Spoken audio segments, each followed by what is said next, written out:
Love జిహాద్ ఈ పేరు వినగానే ప్రజెంట్ కేరళ స్టోరీ గుర్తొస్తుంది. అవునా? కేరళ స్టోరీ ఏంటి? Cinema. The Kerala story part 1 వచ్చింది, మన పార్ట్ 2 వచ్చినట్టు. అయితే ఇప్పుడు అంతగా మించి గణేష్ గోల్డ్ తాకట్టులో ఉన్న బంగారాన్ని విడిపించి కొనబడును. సంప్రదించండి 9966651144. అంతగా మించిన ఒక స్టోరీ మన కళ్ళ ముందు కనిపిస్తుంది. మోనాలిసా. నిజంగా ఈ పిల్లని ఏమన్నా నాకు అర్థం కావట్లేదు. ఆ పిల్ల వయసు ఎంత? 18 సంవత్సరాలు. జస్ట్ మేజర్ అయింది.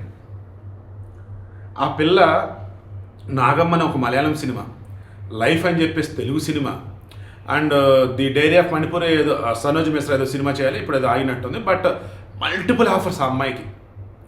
మొన్న కుంభమేళాలో ఆమెను ఎవరో ఫోటో తీశారు, అది కాస్త వైరల్ అయింది.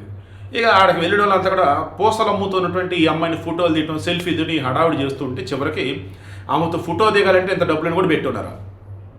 ఇక అక్కడి నుంచి ఊరొచ్చింది. ఈ మొత్తానికి సనోజ్ మిశ్రాకి ఆ విషయం తెలిసింది. వెళ్ళాడు, నేను ఆఫర్ ఇస్తా అన్నాడు. ఆమెకు వచ్చేసి ఇంగ్లీష్ నేర్పడం కావచ్చు, తర్వాత మేక్ ఓవర్ చేయడం కావచ్చు, లైక్ ఇవన్నీ. చివరికి అతను ఏదో కేసులు ఇరుక్కున్నాడు, సైలెంట్ అయిపోయాడు.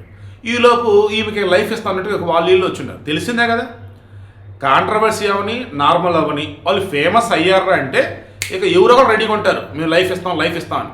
ఇలా ఆ అమ్మాయికి అనుకోవద్దు కానీ షాప్ ఓపెనింగ్లకి తీసుకెళ్ళారు. ఎక్కడ ఆమె అయితే మధ్యప్రదేశ్ దగ్గర అనుకుంటా, ఉత్తరప్రదేశ్లో కుంభమేళాలో చూస్తున్నారు. సరే, నార్త్ ఇండియా. బట్ మన కేరళలో ఏదో షాప్ ఓపెనింగ్కి వచ్చింది. ఆ మొన్న మధ్య వచ్చేసి నా సబ్స్క్రైబర్, క్యాచెస్ సబ్స్క్రైబర్ ఒక ఆమె ఉండే కుట్టలు పెట్టింది. ఏంటమ్మా ఇవి అన్న. మా క్యాంపస్లో ఈరోజు వచ్చేసి తన షూటింగ్ జరిగింది సార్, మమ్మల్ని తెగబడ్డారు సార్ అన్న. మరి నువ్వు వెళ్ళలేదంటే, ఎందుకు సార్, అందరిలాగే తను కూడా అదృష్టం కలిసి వచ్చింది, యాక్ట్రెస్ అయింది, అంతే కదా, గుడ్. తక్కువ చేయలేదు అసలు, ఆమె రెస్పెక్ట్ ఇచ్చింది. బట్ ఇప్పుడు ఏం చేసింది అసలు? నాకు నిజం మాట రావట్లేదు అబ్బా. ఫర్మాస్ ఖానా, సర్ఫోస్ ఖాను కేరళ 1.5 year ప్రేమ అంట. అంటే ఏంటి ఇక్కడ? ఈ అమ్మాయి మైనర్గా ఉన్నప్పుడే ఏమన్నా అదే 10th కూడా చదివినట్లేదు. బట్ సోషల్ మీడియా, స్మార్ట్ ఫోన్లు ఉన్నాయి. ఫేస్బుక్లో ఈ ఖాన్తో పరిచయం, కేరళ ఖాన్తో. ఆ పరిచయం కాస్త ప్రేమ. ఆ ప్రేమ కాస్త ఏమైంది, ఇప్పుడు అవంత సెలబ్రిటీ అయినా అతను చూస్తే నార్మల్ పర్సన్ లాగా ఉన్నాడు నాకైతే. ఇంకా చెప్పాలంటే ఈరోజు చాలామంది పోస్టులు పెడుతున్నారు కదా, లవ్ జిహాద్ రావు అన్నారు. అంటే ప్రేమగా మాట్లాడతారు, తీయగా కబుర్లు చెప్తారు. ఎంత ప్రేమగా మాట్లాడతారు, ఎంత తీయగా కబుర్లు చెప్తారంటే ఇక వాళ్ళని దాటికి ఎటు పోలేనట్టుగా. సేమ్ లవ్ జిహాదీ సంబంధించిన అన్ని కేసులు అలాగే ఉంటాయి.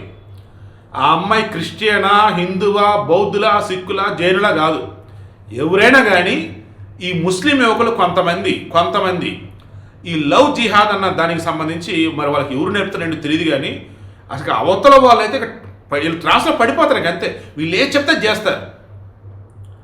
అలా ఈ పిల్ల ఈరోజు కేరళలో షూటింగ్ నడుస్తూ ఉంది, నాగమ్మ సినిమా. వాళ్ళ పేరెంట్స్ వచ్చి అంటే వాళ్ళకి తెలిసింది విషయం, ఈ పర్సన్తో, ఈ ఫర్మాన్ ఖాన్ అనే అతనితో వచ్చేసి లవ్లో ఉందని తెలిసి వద్దు ఇక్కడి నుంచి వెళ్ళిపోతుందా అని చెప్పేసి అన్నారు. ఎందుకు? ఈ సినిమా షూటింగ్ చేస్తున్నప్పుడే వెళ్ళి పెళ్లి తీసుకొని చెప్పేసి వాళ్ళు డిసైడ్ అయ్యారు. అది ఇంట్లో తెలిసి వచ్చి షూటింగ్ మధ్యలో చేసుకెళ్తాం చూస్తుంటే సస్యమేరా అంది.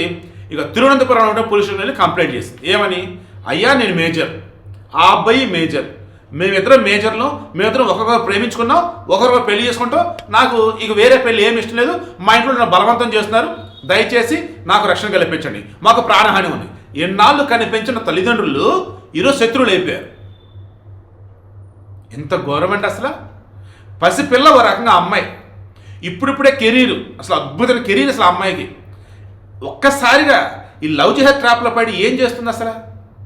తెలిసి చేస్తుందో తెలియక చేస్తుందంటే తెలిసే చేస్తుంది. అవునన్నా కాదన్నా ఈరోజు మన దేశంలో చాలామందికి పొంచి ఉన్న పెను ప్రమాదం ఏదైనా ఉందంటే ఆడపిల్లలకి ఇదే లవ్ జిహాద్. అసలు ఎలా పడతానో అర్థం కావట్లేదు. వాళ్ళు వచ్చేసి చాలా తెలివిగా వీళ్ళని ఇది చేస్తున్నారు, మతం మారుస్తున్నారు, ఇంకా అంతే సంగతులు. దేశం అంతా కూడా ఈరోజు సోషల్ మీడియా పోస్టులు ఇవే ఉంటూ ఉన్నా కానీ ఎగ నీ పిల్ల పడిందంటే అర్థం ఏంటి? అవతల అతని ప్రేమ అంత గొప్పదనుకుందామా? లేదు అన్నప్పుడు ఈ పిల్లకి తెలిసి తెలియని వయసులో ప్రేమ పడడంతో అలా అయిందనుకుందామా? లేదు అన్నప్పుడు లవ్ జిహాద్ అందామా? కింద కామెంట్లో తెలియచేయండి. బట్ దేశం అయితే ఉలిక్కిపడింది. మోనాలిసా అద్భుతమైన కెరీర్ ముందుండగా నాకు సినిమాలు ముఖ్యం కాదు, నాకు జీవితం ముఖ్యం, ఆ జీవితం ఇతనితోనే, ఈ కాంతోనే నా జీవితం అంది. నిజంగా బాబోయ్ దీన్ని పిచ్చనే అంటారు. దీన్ని నథింగ్ బట్ ఆ అమ్మాయిని కాదు బాబు, ఈ నడుస్తున్నటువంటి ప్రేమ అనుకున్నట్టు చూస్తే దానిని పిచ్చి అంటారు అంటున్నా.